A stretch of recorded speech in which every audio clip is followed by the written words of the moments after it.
প্রিয় শিক্ষার্থীবৃন্দ, আজকে আমরা অষ্টম শ্রেণীর পরিমাপের অনুশীলনী ৩ এর 11 নম্বর অঙ্কটি সমাধান করার চেষ্টা করব। আমরা প্রথমে উদ্দীপকটি পড়ে নিই। আয়তাকার একটি ক্ষেত্রের ক্ষেত্রফল 10 একর এবং তার দৈর্ঘ্য প্রস্থের 4 গুণ। ক্ষেত্রটির দৈর্ঘ্য কত মিটার? তাহলে আমাদেরকে বলা হয়েছে দৈর্ঘ্য বাহির করার জন্য।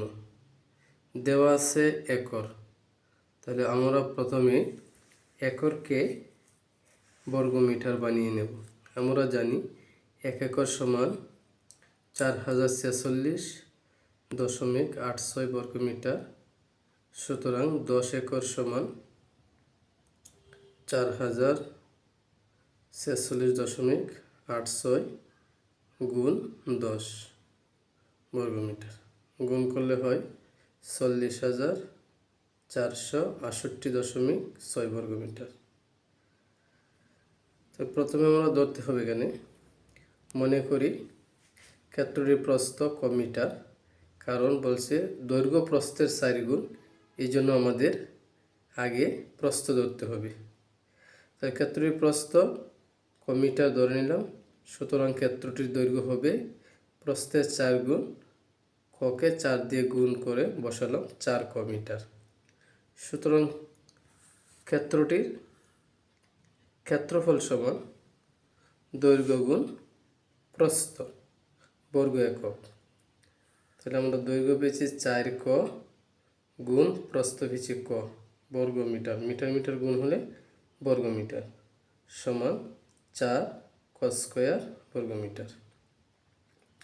প্রশ্ন মতে 4 ক স্কোয়ার সমান 40,468.6 বর্গমিটার।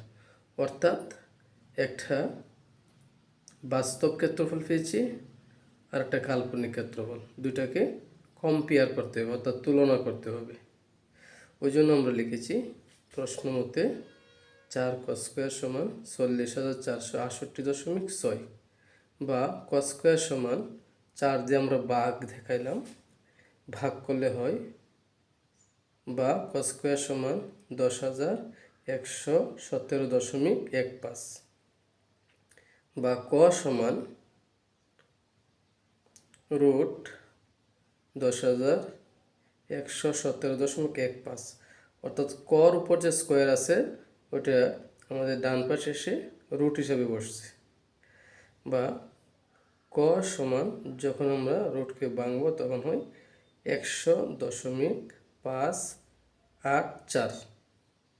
ক্ষেত্রটির দৈর্ঘ্য বাহির করার কথা বলছে, ওই জন্য আমরা লিখলাম ক্ষেত্রটির দৈর্ঘ্য সমান 4 ক মিটার সমান 4 গুণ কর মান পেয়েছি 100.584 মিটার সমান গুণ করলে হয় 402.3361 মিটার।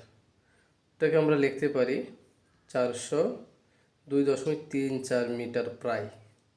অর্থাৎ দশমিকের পরে আমরা দুটি অঙ্ক রাখব। ওই অঙ্কের পরের মানগুলি যদি 5 থেকে উপরের দিকে যায় তাহলে আমরা পূর্বের অঙ্কের সাথে 1 যোগ করতে পারব। তাহলে আয়তাকার ক্ষেত্রটির দৈর্ঘ্য 402.34 মিটার প্রায়। আশা করি শিক্ষার্থীরা তোমরা অঙ্কটি বুঝতে পেরেছ। ধন্যবাদ সবাইকে।